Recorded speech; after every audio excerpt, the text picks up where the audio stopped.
Resuming debate, the honourable member for Kitchener-Conestoga. Thank you, Mr. Speaker. Mr. Speaker, it's my pleasure to rise in the House today on behalf of the hardworking taxpayers in my riding of Kitchener-Conestoga. It's with their interest in mind that I speak in opposition to the government motion that does not help the middle class.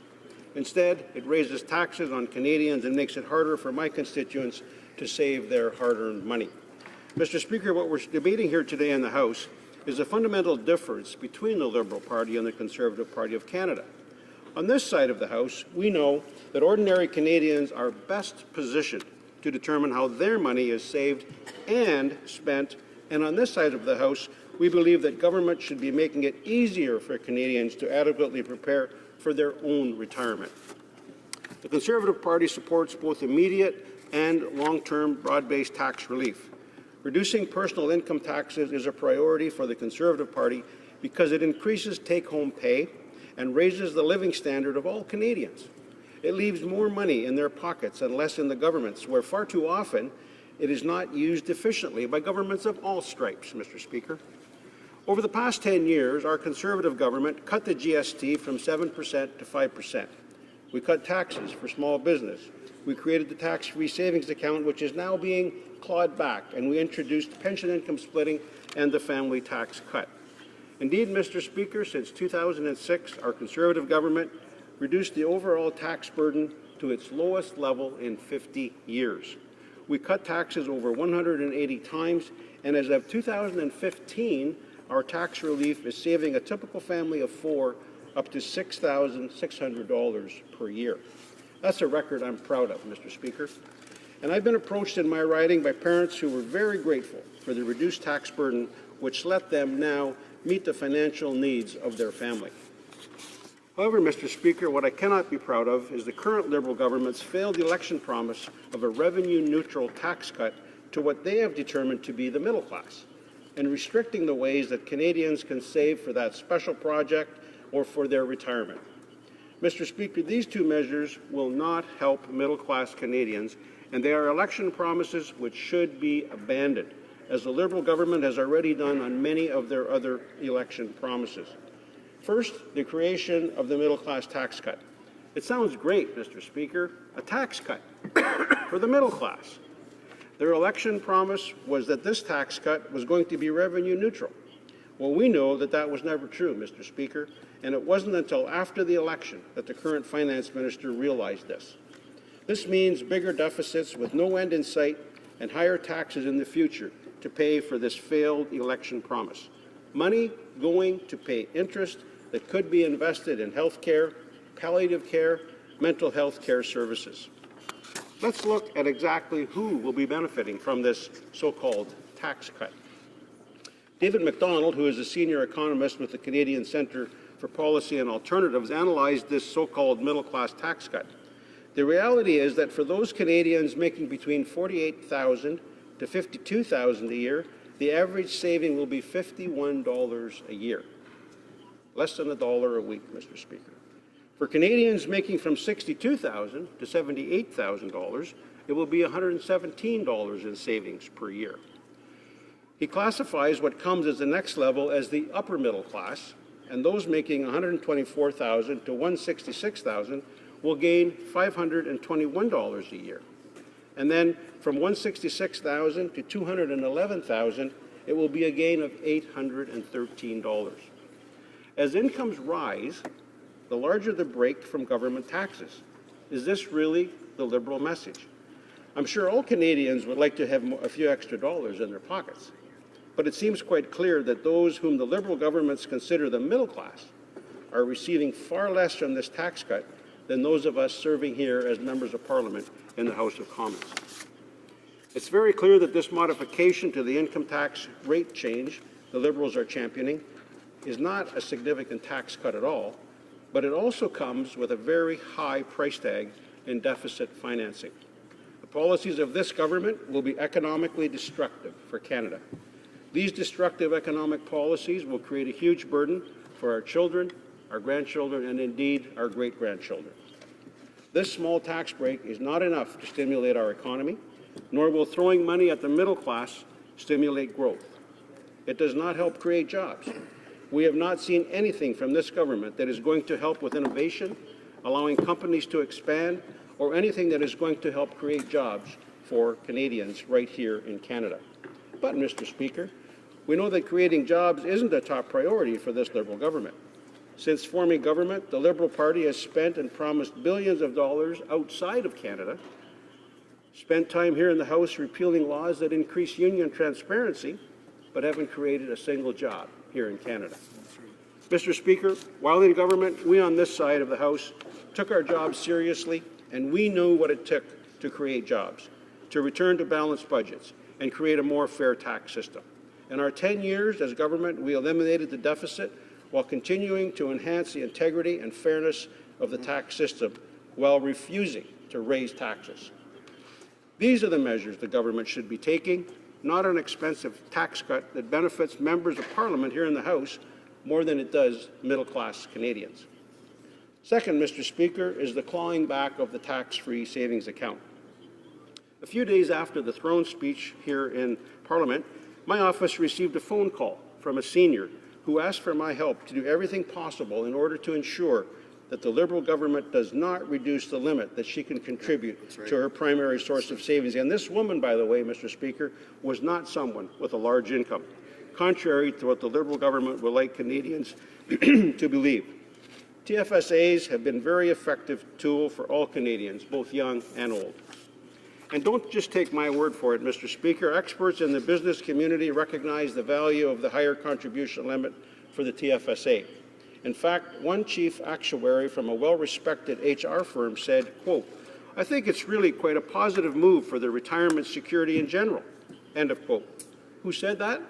Well, it was the chief actuary from the Toronto-based HR firm Morneau Chappelle.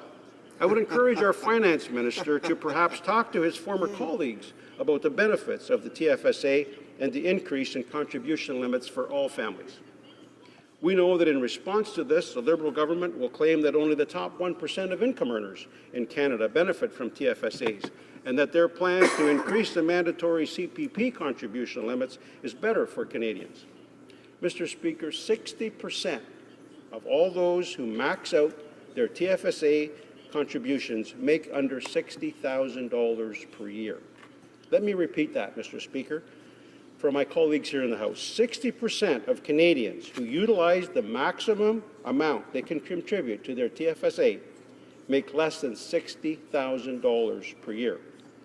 It goes without saying, Mr. Speaker, these are not the top 1% of income earners in Canada.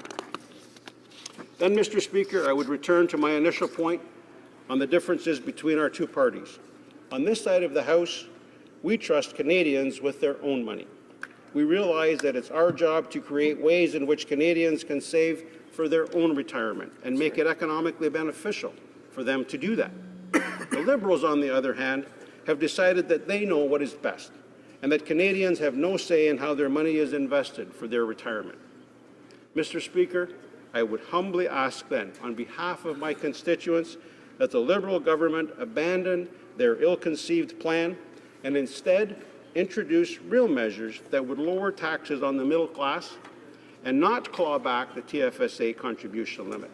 Let Canadians keep more of their hard-earned money in their own pockets, where it will be invested wisely, spent judiciously, in ways that spur our economy. We don't need more debt and more interest payments, Mr. Speaker. Thank you, Mr. Speaker. Questions and comments. Question commentaire. The honourable member for Yukon. Thank you, Mr. Speaker, and thank the member for his speech. I enjoyed it, his philosophy, though it's totally different than mine. But I'm just curious if the member, I can't understand. If I was a Conservative member, I'd be really worried about the vote tonight, because I can't understand how a Conservative member could vote against a tax cut, as he said in the beginning of his speech. That's their philosophy, that to let Canadians keep their money, and this would allow millions of Canadians to keep some more of their taxes. I assume had that been a Conservative proposal, he would have voted for it, and I'm sure they must be conflicted internally coming up to this vote about voting against a tax cut for millions of Canadians. The honourable member for Kitchener-Conestoga. Well, I want to thank my colleague for the question, and I want to also welcome him back to the House. I had the honor of serving with him on the, I believe it was the Aboriginal Affairs Committee a number of years ago. But no, Mr. Speaker, I'm in no conflict in terms of voting against this motion, because as I pointed out in my comments, what the Liberals are trying to imply is that this is a tax cut for the middle class, when in fact, Mr. Speaker, it's some of our lower and middle income earners that will fare the poorest under this system. If $1, if my colleague can actually say that a $1 a week benefit is something that should take up this amount of time in Parliament to debate and discuss and then implement, when we know that in the end this so-called tax cut is going to simply add to our deficit, Mr. Speaker, I can assure him that I will have no conflict in terms of voting against this bill tonight. Thank you. Questions and comments? The honourable member for Red Deer Lacombe. Well, thank you very much, Mr. Speaker. I'd like to thank my roommate for his elucidated comments, for my seatmate here for his comments, sunny ways. Anyway, Mr. Speaker, the comment that I want to make to him, notwithstanding the ridiculous question posed by the member that from the Liberal Party that just asked it, is this: anybody who's a financial advisor, anybody that understands what financial investment is and personal income security would understand that anybody earning less than $40,000 a year currently has no or little realized benefit from putting their money into an RSP. That money is better put into a tax-free savings account until the income earner is in an income bracket where it makes more sense for them to put their money into an RSP.